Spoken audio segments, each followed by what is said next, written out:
In the late 19th century, a storm was gathering over Africa. For centuries, European contact was a delicate dance on the continent's shores, focused on trade in gold, ivory, and human lives. The vast interior, a mosaic of powerful kingdoms like the Ashanti, Benin, Zulu, and the ancient Ethiopian Empire, remained a mystery to the outside world, fiercely independent and sovereign. But as the 19th century wore on, the gears of change began to turn. The abolition of the Atlantic slave trade shifted Europe's gaze from human cargo to the continent as immense natural wealth.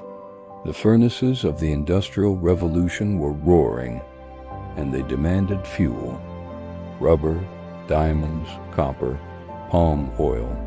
By the 1870s, the unmapped heart of Africa was no longer a mystery to be solved, but a treasure chest to be unlocked.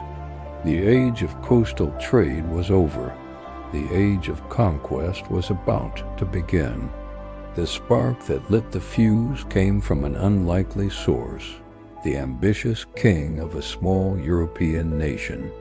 King Leopold II of Belgium had a voracious appetite for a colonial empire, one his own government refused to fund. So he decided to build a personal one. Under the noble banner of humanitarianism and ending the slave trade, Leopold hired the famous explorer Henry Morton Stanley to stake his claim in the Congo Basin. He called his venture the International African Association, a clever disguise for what was, in reality, a private corporate state built on greed. Leopold's audacious move sent shockwaves across Europe. France, Britain, and Portugal watched with alarm as he single-handedly claimed a territory 76 times the size of Belgium. Suddenly the race was on. If they didn't act fast, they risked being left out of the continent's immense riches.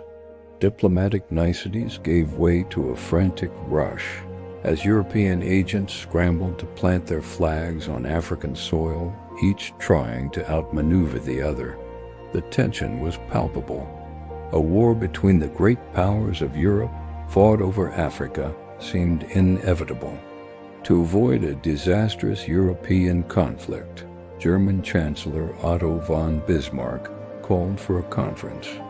In the winter of 1884, representatives from 14 nations gathered in Berlin. They came from Britain, France, Germany, Portugal, and even the United States. They were there to carve up a continent.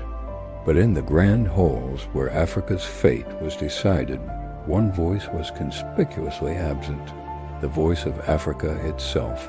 Not a single African king, chief, or leader was invited. The Berlin Conference laid down the so-called rules of the game. A nation could claim territory only if it established effective occupation, meaning boots on the ground, a flag in the air, and a military to enforce its will. They officially recognized King Leopold's personal possession, now chillingly named the Congo Free State.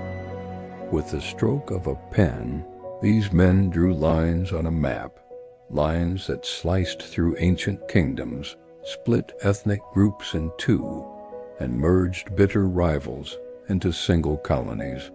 It was a cold, calculated division of land and people, a blueprint for domination that officially unleashed the scramble for Africa. With the rules established in Berlin, the floodgates opened. European powers launched a tidal wave of colonization. Britain, dreaming of an empire stretching from Cape to Cairo, seized a vertical slice of the continent, from Egypt in the north to South Africa.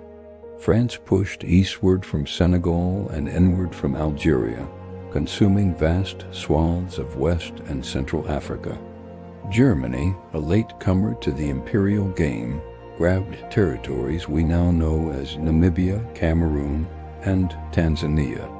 Portugal tightened its grip on Angola and Mozambique, while Italy took Eritrea and Somalia.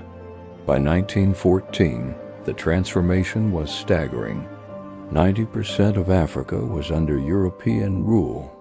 Only two nations remained independent: Liberia, protected by its connection to the United States, and Ethiopia, which would soon prove its mettle.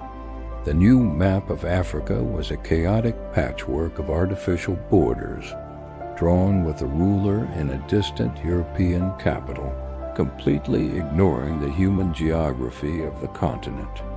These lines weren't just borders. They were ticking time bombs, setting the stage for a century of conflict. But Africa did not submit quietly. The partition was met with fierce, courageous, and often desperate resistance across the continent. In southern Africa, the disciplined warriors of the Zulu kingdom clashed with the British Army in the Anglo-Zulu War. In West Africa, the Asante Empire in modern-day Ghana fought a series of wars against British encroachment for decades. The brilliant military strategist Samori Toure led a powerful resistance against the French for over 15 years, creating his own Mandinka Empire as a bastion of defiance. And then there was the stunning victory that echoed across the world. In 1896, Emperor Menelik II of Ethiopia masterfully united his people and armed them with modern weapons. At the Battle of Adwa, his forces delivered a crushing defeat to the invading Italian army. It was an unprecedented triumph, the first time an African army had decisively repelled a European colonial power in modern history. But while these acts of resistance were heroic, most were ultimately overcome by Europe's overwhelming technological and military superiority, along with deceitful treaties that turned promises of friendship into chains of subjugation. Once control was established, the true nature of the civilizing mission was revealed. It was a brutal system of exploitation. The most infamous example was King Leopold's Congo Free State. It was not a state, but a massive slave labor camp. Congolese people were forced to meet impossible rubber quotas, and the punishment for failure was mutilation, torture, and mass murder. It is estimated that over 10 million people, half the population, perished under Leopold's reign of terror. This brutality was not confined to the Congo. In German Southwest Africa, now Namibia, the colonial administration carried out the Herero and Nama genocide between 1904 and 1908, systematically exterminating up to 80% of their populations in one of the 20th century's first genocides. Across the continent, forced labor, crushing taxes, and the suppression of local cultures became standard tools of colonial governance. All of this was justified by a paternalistic and racist ideology that claimed Europe was bringing progress and enlightenment to a dark continent. The scramble for African colonies didn't just devastate Africa. It also poisoned the atmosphere back in Europe. The competition for territory and resources fueled the very rivalries it was supposed to prevent. In 1898, Britain and France nearly went to war over a desolate outpost in Sudan during the Fashoda incident. Twice, Germany challenged France's control over Morocco, sparking international crises that pushed Europe closer to the brink. These colonial clashes became entangled in the web of alliances and nationalist fervor that was consuming the continent. The scramble for Africa was a direct contributor to the arms race and the escalating tensions that would finally explode in 1914 with the outbreak of World War I. And when that war came, Over 1 million Africans were conscripted as soldiers and laborers to fight and die in a conflict that began in European capitals but was fueled by imperial ambitions in Africa. The legacy of the scramble for Africa is deep and enduring. The arbitrary borders drawn in Berlin created a continent of fragile states, forcing rival ethnic groups together and tearing cultural nations apart.